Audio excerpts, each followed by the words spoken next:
Europe 1 Soir. 19h, 21h. Stéphanie Demuru. Et on continue de parler de cette actualité politique après cette journée de passation de pouvoir. Le gouvernement est déjà, est-ce qu'on peut dire, Philippe Guibert, ils sont déjà en vacances? Enfin, ils disparaissent. Bon, j'imagine qu'ils vont un petit peu bosser quand même. Non, ça va être des vacances très particulières parce qu'il faut qu'ils forment leur cabinet. Or, de trouver des collaborateurs quand votre espérance de vie gouvernementale ou ministérielle n'est pas garantie au-delà de 2-3 mois n'est pas toujours évident, parce que tout le monde ne veut pas lâcher tous ses boulots pour aller s'engager auprès d'un ministre. C'est très juste ce que vous dites, c'est une difficulté. Ça a l'air de rien comme ça, mais en fait c'est assez essentiel pour le fonctionnement d'un gouvernement.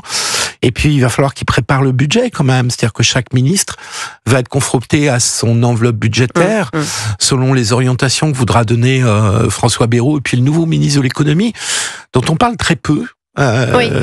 Éric Lombard, parce qu'il est moins connu, forcément. Et pourtant, il va beaucoup compter. Et il va beaucoup compter, parce que ça va être quand même l'ouvrier principal du budget. Et or, c'est un homme qui vient de la Caisse des dépôts et consignations, qui est un banquier. Mais enfin, il vient de la gauche, quand même, Éric Lombard. Donc rocardien, macroniste. Absolument, ami personnel d'Olivier Faure. Et donc par Amélie de Montchalin, qui elle, pour le coup, est une macroniste. Est une techno-macroniste. Alors, dis donc, il est un petit peu vache. Vous dites ami personnel d'Olivier Faure. Vous avez entendu Olivier Faure aujourd'hui. Est-ce qu'on peut nous le passer, Julien, à la régie, Olivier Faure, ce matin, la réaction qui n'est pas très engageant. Écoutez. Qui est même un peu lunaire. Oui. Le pacte de non-censure, aucune des conditions n'a été respectée par François Bayrou. À quoi ont servi ces heures passées ensemble? À quoi ont servi ces moments où nous avons, cherché loyalement pour les Français à faire avancer les sujets? Vous ne dites pas, en tout cas ce matin, nous censurerons au préalable, comme vous l'aviez fait pour Michel Barnier. Ce que je dis, c'est qu'il y a déjà eu une censure, que l'avertissement a déjà été donné, que désormais c'est à François Bayrou, à son gouvernement, de comprendre que s'il n'y a pas de changement de cap, il y aura censure. Bon, on a vu mieux entre amis, mais enfin, Victor Hérault, on se dit, mais ils n'ont aucune chance. Non mais voilà, le PS a quand même refusé de rentrer au gouvernement, donc j'avoue ne pas bien comprendre l'attitude d'Olivier Faure. C'est encore plus vache de la part d'Olivier Faure quand on sait qu'il a poussé Éric Lombard pour Matignon, donc il était suffisamment socialiste pour aller à Matignon, mais pas suffisamment pour aller à Bercy. Bon, on comprend qu'il est simplement déçu qu'Éric Lombard soit rentré au gouvernement Bayrou et que voilà, ça le déçoive d'un point de vue du socialisme. Maintenant, non, le gouvernement n'a pas grande chance puisqu'effectivement Olivier Faure très rapidement commence à laisser pendre au nez du gouvernement cette censure. Trop tôt, je pense. Trop tôt, puisqu'il réitère l'erreur qu'il avait faite avec Michel Barnier, pardonnez-moi, puisque plus le Parti Socialiste et le Nouveau Front Populaire annoncent qu'ils vont censurer tôt, plus c'est le Rassemblement National qui devient la variable, donc la personne qui décide, l'arbitre, puisque si l'on sait que toute la gauche censure, on se tourne vers la droite en disant, et vous alors? C'est un drôle de cadeau fait à Marine Le Pen. Je pense que c'est un peu tôt. Même si Marine Le Pen, on va peut-être en parler dans une vidéo très récente. Et on va même l'entendre. Écoutez, on va vous faire réagir Philippe, mais on va écouter Marine Le Pen qui était devant un joli sapin tout à l'heure. Il n'y avait pas de chat cette année. Ah, il y en a une avec un chat. Ce moment de fluctuation politique temporaire, comme l'inertie dommageable qui en résulte, s'achèvera en effet dès que le peuple, par sa volonté souveraine et son intelligence collective, en décidera. Il choisira alors une nouvelle voie à suivre, celle du sursaut et du redressement.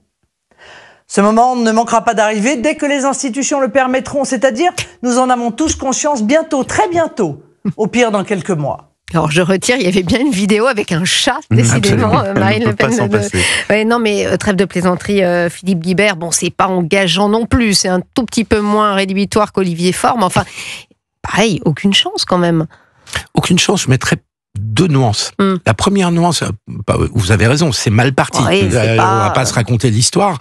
L'opération Bayrou n'a pas tout à fait fonctionné pour l'instant. Mais je mettrais quand même deux nuances. La première, c'est que le PS a un congrès au mois de janvier et que la ligne d'Olivier Faure de rester allié avec Mélenchon est discutée au sein du Parti socialiste. Bruno Jambard le disait tout à l'heure.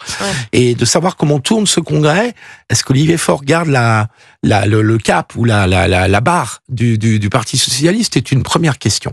La deuxième question est quand même, elle, plus d'intérêt général, et qui s'adresse à Madame Le Pen comme à Monsieur Faure, qui est que de censurer un gouvernement sur un budget au mois de février, alors qu'on a déjà 3 mois de retard, enfin 2 mois de retard, on aurait 2 mois de retard sur l'adoption l'adoption du budget et que l'année 2025 est bien commencée, aura des conséquences encore beaucoup plus grave que la première censure du budget de Michel Marinier tout début décembre.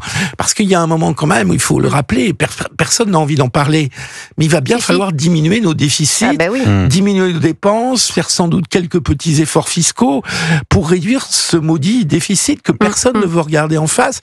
Sinon, à un moment donné, si on n'arrive pas à adopter un budget, il va se passer que le FMI, l'Union européenne, vont commencer à se tourner vers la France en disant bon, maintenant on arrête les mauvaises blagues. Mais c'est en cela que je trouve curieux le jeu des Républicains, Laurent Wauquiez, entièrement qui normalement est le parti qui défend justement cette thèse macroéconomique, disant il faut réduire la dette, il faut penser l'économie du pays, qui là maintenant, on a franchement l'impression que c'est par des petites questions d'ego, de heurts personnels, et puis d'ambition surtout. Pour 2027, on a tous l'impression qu'ils ont un panneau 2027 sur la tête. Mais comme tous les autres partis, faut pas leur jeter la pierre seulement à eux, mais on la jette à tous les partis. Mais les Républicains maintenant se détachent, disent qu'ils pourraient ne plus soutenir ou que c'est un soutien avec un contrôle très exigeant vis-à-vis du gouvernement de François Bayrou. C'est en cela que François Bayrou est encore plus dans la panade que Michel Barnier, puisque son socle commun qu'il devait élargir se trouve privé maintenant de 47 députés. Alors privé, c'est un grand mot. Non, mais privé, pas privé, parce que se trouve très sévèrement jugé par 47 députés de plus qu'il ne l'était avant. J'attends qu'ils votent une censure contre Bruno Retailleau, Gérald Darmanin et tous les ministres de droite de ce gouvernement. Ça sera pas évident à justifier. Et c'est vrai que lui reste optimiste. D'ailleurs, François Bayrou, il pense qu'il ne sera pas renversé. Alors bon, c'est peut-être la méthode Coué, mais enfin, finalement, est-ce que c'était si idiot, justement, vous dites un républicain qui va se mettre contre Retailleau et Darmanin, ça fait un petit peu de désordre quand même. Oui, moi je crois pas que ça soit possible. Et encore une fois, il faudra que tout le monde assume de renverser non seulement le gouvernement, mais surtout de ne pas adopter de budget dans la deuxième quinzaine de février. Et ça, il faudra que tout le monde assume ses responsabilités devant les Français. Parce que ce qui nous attend après, en cas d'échec, certes, c'est une crise politique, mais enfin... Une grosse crise économique. La crise économique et la crise financière, elles vont finir par nous tomber vraiment dessus. Alors, vous savez ce qu'ils vous disent, c'est que on nous promet toujours la catastrophe et finalement ça tient. Alors, c'est vrai que c'est toujours cette musique jusqu'au jour où, Victor Herrault... Non, mais là, moi, je pense que ça ne passera pas non plus. D'ailleurs, même François Bayrou, quand il parle, alors certes, il dit... il n'y aura pas de censure. Bon, effectivement, je pense que c'est la méthode Coué. En tous les cas, il peut pas dire je vais me faire censurer. Mais quand il dit qu'il a choisi Manuel Valls parce que c'est une personnalité kamikaze, s'il y a kamikaze, c'est qu'il y a crash. Donc je veux dire, même lui sait que ça va se casser la figure si je peux le dire comme ça. L'outre-mer, c'est ce qu'il a voulu dire. Je le soupçonne franchement d'avoir placé les Outre-mer aussi haut dans les ministères d'État simplement parce qu'il y a eu le couac avec Pau, et exactement avec Pau et Mayotte, le conseil municipal de Pau. Mais c'est vrai que Manuel Valls, qui est beaucoup critiqué et très violemment et parfois moqué très violemment aussi, prend un dossier qui est quand même... d'étron ce matin sur une radio concurrente. C'est un petit peu violent. C'est même au-delà de ce qui est... on peut avoir des critiques sur Manuel Valls, ça ne manque pas. Non, mais c'est ce que je vous disais, Philippe Guibert, tout à l'heure. Il y a quelques personnalités qui cristallisent vraiment beaucoup de haine. Elisabeth Borne, vous avez vu les réactions d'une partie des Français. Est-ce que c'était un bon calcul de recycler ces personnalités, d'autant qu'Elisabeth Borne se demande ce qu'elle fait là, d'ailleurs elle-même, et ça fait pas... Ça fait pas bon genre quand même. Avec une grande habileté, mais c'est vrai qu'Elisabeth Borne reste la première ministre qui a fait passer la réforme des retraites au 49.3. Et ça, c'est une image. Alors, ce qui est étonnant, c'est que c'est une femme qui vient de la gauche, mais qui est qui personnifie d'une certaine manière la réforme des retraites. Et quant à Manuel Valls, il crispe une grande partie de la gauche politique dont l'opinion, comme le disait Bruno Jambard, ça peut être un peu différent, mais il suscite des haines au Parti socialiste. C'est le traître d'extrême droite. L'architecte des gauches irréconciliables. Je vous propose d'écouter justement parler d'Elisabeth Borne. Écoutons-la ce matin. Je ne prétendrai pas ce matin que j'avais prévu de longue date de me retrouver devant vous. Aujourd'hui, autour du Premier ministre François Bayrou, une nouvelle page s'ouvre. Celle-ci appelle à la responsabilité de chacune et chacun d'entre nous pour trouver la voie de la stabilité institutionnelle. J'ai souvent dit ces derniers mois combien je crois à la nécessité de faire émerger des alliances entre les forces politiques républicaines, car notre démocratie est fragile et doit être défendue. Victor Hérault, là on l'entend pas, mais Elisabeth Borne qui a aussi avoué ne pas être une spécialiste des sujets d'éducation nationale. Quand on voit l'importance de ce sujet, ça interroge quand même. C'est sidérant de dire ça dans un discours de passation. En plus, elle passe une bonne partie de son discours sur le problème institutionnel et de déséquilibre du pays, qui n'est pas du tout le sujet de son ministère, qui est un ministère d'État lui aussi, donc qui est rangé numéro 2 du gouvernement, numéro 2. Donc c'est censé être la priorité du pays. Elle arrive, elle dit je ne sais pas trop ce que je fais là, mais je m'en contente, je suis très bien ici. J'avais pas prévu de revenir, mais bon, on m'a placé ici, donc très bien.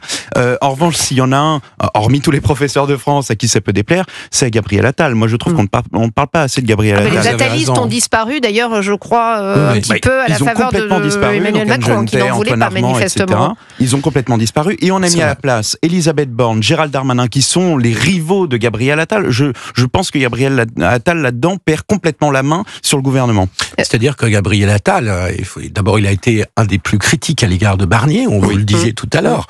Il devait être son principal soutien. Il a été un de ses premiers et principaux critiques. En plus, les relations entre Gabriel Attal et Emmanuel Macron et l'Élysée se sont plus que détériorées. Manifestement, c'était la main d'Emmanuel Macron de mettre de côté les Gabriel Attal aussi dans la série d'articles du Monde pas très gentils. On sait que beaucoup de off viennent de Gabriel Attal ou de son entourage. Exactement, viennent d'Attal. Et donc je pense que ça a été une rupture aussi pour Emmanuel Macron. Je ne sais pas si Gabriel Attal réussit parfaitement sa sortie de Matignon et de son après-dissolution. J'ai comme un doute, je trouve qu'il perd en densité et en intérêt de son propos, et on ne sait pas tellement quel jeu il joue. Alors qu'il avait un jeu à jouer et une place à trouver, je trouve qu'il ne l'a pas encore trouvé. Vous restez avec nous, messieurs. Dans quelques instants, on reprendra ces débats sur la politique très riche. Il y a beaucoup de choses à dire. On ne sait pas trop d'ailleurs comment on va s'en sortir le 1er janvier 2025. Sachez que votre radio préférée, Europe 1, fête ses 70 ans de moments mémorables, de directs, de rencontres, de rires, de jeux, de musique. Chaque jour, redécouvrez en podcast les grands moments de l'histoire d'Europe 1 à travers des archives sonores exceptionnelles. Avant le Club des 5, enregistré par des comédiens diffusé en 1961 sur l'antenne d'Europe 1. 70 ans d'Europe 1, une collection de podcasts exceptionnels à écouter dès maintenant sur le site et l'application Europe 1. À tout de suite.